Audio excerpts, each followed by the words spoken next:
Good morning सभी DElEd द्वितीय वर्ष के प्रशिक्षुओं का इस वीडियो में मैं स्वागत करता हूं। आज हम लोग अर्थशास्त्र विषय के अंतर्गत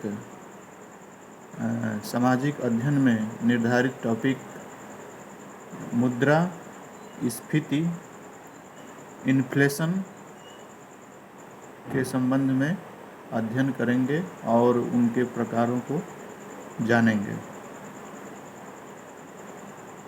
जैसा कि आप सभी लोग बजट जब भारत का या किसी राज्य का बजट पास होता है तो उसमें आप लोग सुनते होंगे कि प्रमुख वस्तुओं का मूल्य स्तर बढ़ गया है या उनका मूल्य स्तर घट गया है। तो सामान्य बोलचाल की भाषा में मूल्य स्तर की वृद्धि को ही मुद्रास्फीति के रूप में जाना जाता है। मुद्रास्फीति उस स्थिति को कहते हैं जबकि पूर्ति में वृद्धि न हो पाने के कारण मुद्रा की पूर्ति में वृद्धि के फलस्वरूप अर्थव्यवस्था में मांग आधिक्य के कारण मूल्य स्तर में लगातार तेजी से क्यूमुलेटिव संचयी वृद्धि होती है और यह वृद्धि स्थायी वृद्धि होती है। इस प्रकार मूल्य स्तर में वृद्धि मुद्रास्फीति की आवश्यक दशा है। अब स्फीति के या इन्फ्लेशन के कुछ प्रकार हैं। इसके अनेक रूप हो सकते हैं। इन्फ्लेशन के स्फीति को विभिन्न आधार दरों कारण आदि पर वर्गीकृत किया जा सकता है। प्रायः स्फीति के निम्नलिखित रूपों की चर्चा पुस्तकों में की जाती है।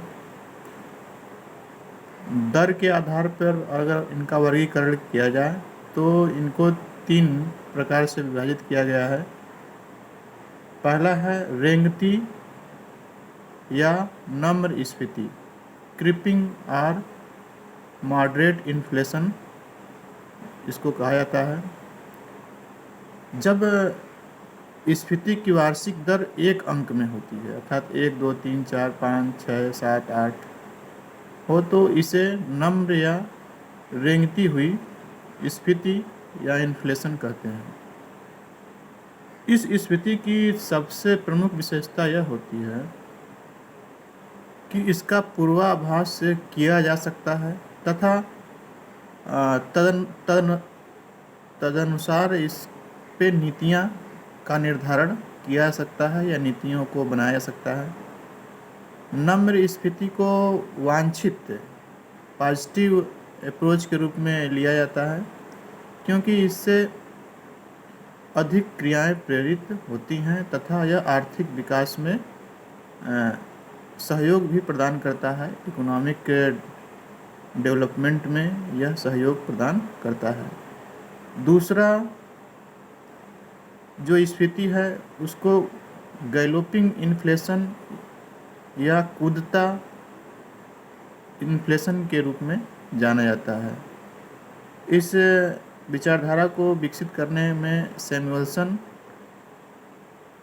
ने यह मत व्यक्त करते हैं कि यदि स्फीति की वार्षिक दर 2 या 3 अंकों में जैसे 20, 100, 200, 400 प्रतिशत होता है तो उसे गैलोपिंग स्फीति कहते हैं। गैलोपिंग स्फीति में स्फीति की वार्षिक दर अत्यंत ऊंची होती है। प्रथम विश्व युद्ध के बाद जर्मनी की स्फीति को जो 140 या 4100 वार्षिक थी गैलोपिंग माना जा सकता है। हाल के वर्षों में Argentina, Mexico, Brazil, Peru, Yugoslavia में 1970 से 80 के दशक में स्फीति जो थी उसको गैलोपिंग स्फीति के अंतर्गत सम्मिलित किया जा सकता है। 1980 से 1991 के बीच वार्षिक स्फीति की दर अर्जेंटीना में 417%, ब्राज़ील में 328%, मैक्सिको में 67% और पेरू में 287% थी। तीसरा जो है अधिस्फीति या हाइपर स्फीति या हाइपर इन्फ्लेशन इसको कहा जाता है। जब स्फीति की दर 3 अंकों से भी बहुत अधिक हो जाए तो उसे अधिस्फीति या हाइपर इन्फ्लेशन कहते हैं। हाइपर स्फीति की सबसे पहले चर्चा केगन नामक अर्थशास्त्री ने की थी। हाइपर स्थिति के दौरान पत्र जो मुद्राएं होती हैं, जैसे जो करेंसी संचालित हो रही है भारत में या किसी अन्य देशों में, मुद्रा बिल्कुल बेकार हो जाती है, उसका मूल्य बेकार हो जाता है। मुद्रा से लोगों का विश्वास उठ जाता है। जब मुद्रा का मूल्य ही बेकार हो गया तो उस पर लोगों का विश्वास उड़ जाता है। विश्व आर्थिक इतिहास में नवंबर 1923 हाइपर स्फीति की दृष्टि से सबसे खराब अवधि थी, जबकि जनवरी 1922 में से नवंबर 1923 के बीच जर्मनी में मूल्य निर्देशांक एक से बढ़कर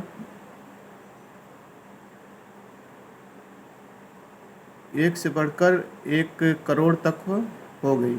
हंगरी की स्फीति सबसे खराब हाइपर स्फीति के उदाहरण के रूप में ली जा सकती है, जबकि लगभग 1 वर्ष तक स्फीति दर 2000% प्रति माह थी। तो फिर अगला है खुली तथा दबी स्फीति। जब स्फीति पर किसी प्रकार का नियंत्रण नहीं हो तो तथा मूल्य स्तर स्वतः बिना रोक टोक के ऊपर आ जाए तो इस प्रकार की स्फीति को खुली स्फीति के रूप में जाना जाता है। पर जब सरकार अनेक प्रकार की नीतियों का निर्धारण करके मूल्य स्तर को एक सीमा के अंतर्गत रखने का प्रयास करती है तो मूल्य स्तर उतना ऊंचा नहीं दिखाया जाता है।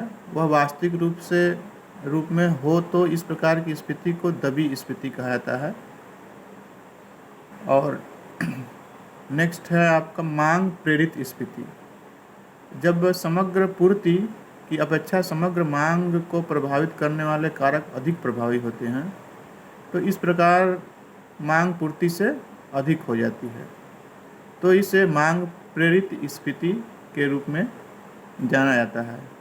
जैसे मुद्रा की पूर्ति में वृद्धि तथा वास्तविक चरों में परिवर्तन के कारण भी हो सकता है, जैसे सार्वजनिक व्यय में वृद्धि या लोगों द्वारा की जाने वाली बचत में कमी। दोनों स्थितियों में मांग प्रेरित स्फीति हो सकती है। अगला जो स्फीति है लागत जन्य स्फीति। लागत में वृद्धि के कारण यदि मूल्य में वृद्धि आए या वस्तुओं की पूर्ति में अत्यधिक कमी के कारण मूल्य स्तर में वृद्धि आए तो इस प्रकार की स्फीति को लागत जन्य स्फीति के रूप में जाना जाता है। वस्तुओं की लागत में वृद्धि भी मूल्य स्तर में तेजी से वृद्धि ला सकती है। लागत जन्य स्फीति मजदूरी जन्य तथा लाभ जन्य हो सकती है। तो ये कुछ संक्षिप्त जानकारी था इस मुद्रास्फीति या इन्फ्लेशन और इन्फ्लेशन के विभिन्न रूप का।